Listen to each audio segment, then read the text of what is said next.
Hey y'all, Prof Shagbark back, wanting to show off my Garchomp deck, right?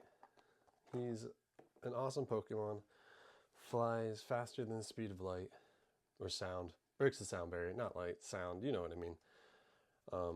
But this is the deck that I actually took to this regional down in Baltimore. Ended up doing not so well, right? I got 2 wins off the rip, which is really fun. Was in the top 100 at the tables, which might not mean anything, but was really cool to me. So thought it was fun, and then ended up tying 6.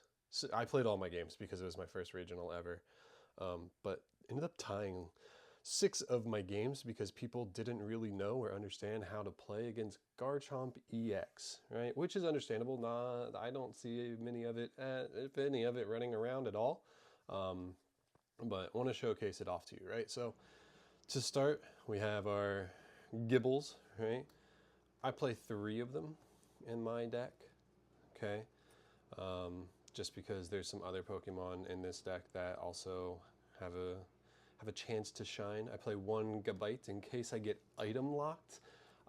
During one of the League Cups, I ended up playing against a Venomoth deck that item locked me, and needed the Gabite to get around it so I could actually evolve into my Garchomp EX, right? So now we have the Gold Garchomp EX, the stamped Garchomp EX, and then the full art Garchomp EX because I like playing all the fun cards, right?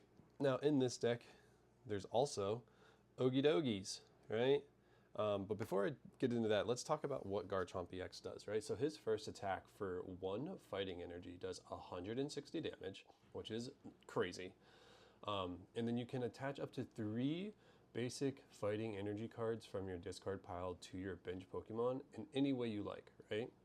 So essentially, the more discard I have of fighting energy, the more I can start loading up my bench with those energy, right? And then his second attack, Sonic Dive, discard 2 energy from this Pokemon. This attack does 120 damage to one of your opponent's Pokemon, right? So it can also seek out something on the bench if you really need to or want to, which is pretty cool, right? But hitting for 160 for one energy is massive. And then also having free attachment to your bench Pokemon is amazing, right? So that's why Dogi's in here, because he's a single prizer. Obviously, best rarity with the Pumpkin Pikachu on it.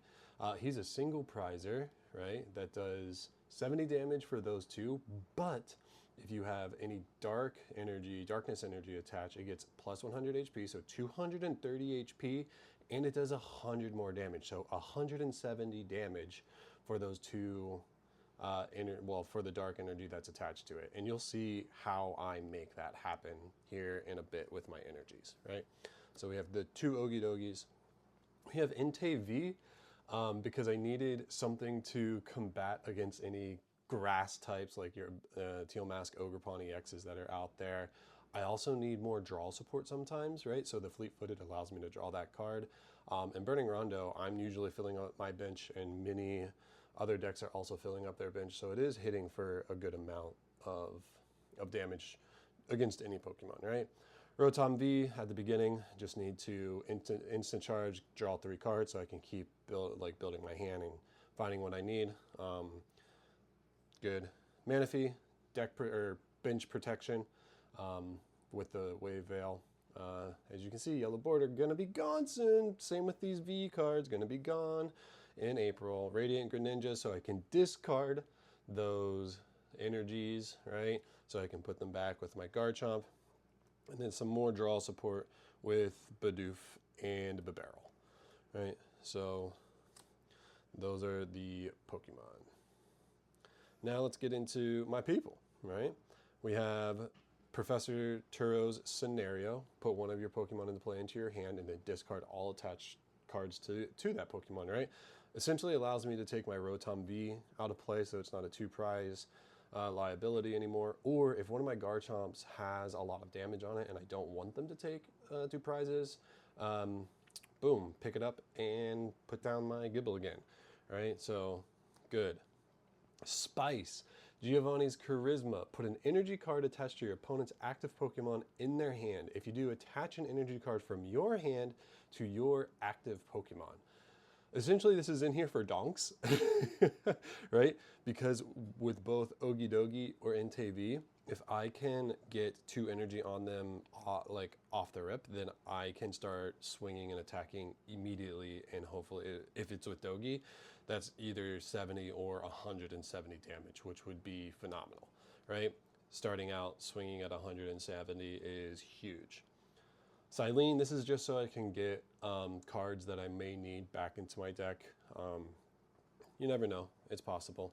Then Iono, 2 of them, just hand disruption in case I don't like my hand, I need it.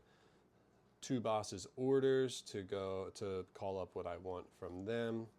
And then Arven's, right? Search your deck for an item, card, and Pokemon tool. You'll see later that the tool card in here is my ace spec. Pretty interesting stuff, huh? And then I play 3 Iridas. That was a switch, sorry. 3 Iridas, because Garchomp is a water Pokemon, right? Because it's Terra type. Irida actually does really well because I can go get my rare candies and move from Gible into Garchomp almost flawlessly, right? So 3 Iridas allow that to happen. Or if I need to go get my Radiant Greninja, maybe the Manaphy for some reason, it just allows me to go do that pretty easily, right? So those are my supporters. Items, right? I play 1 switch just in case I don't have my Garchomp EX in there and I want to put him in there. Something I didn't mention, Garchomp EX also has free retreat, which is way OP, right? This card is nuts, which is awesome. So that's why I love playing it.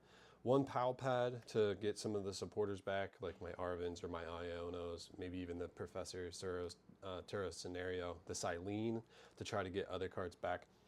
Night Stretcher in case something gets knocked out early and I need it back.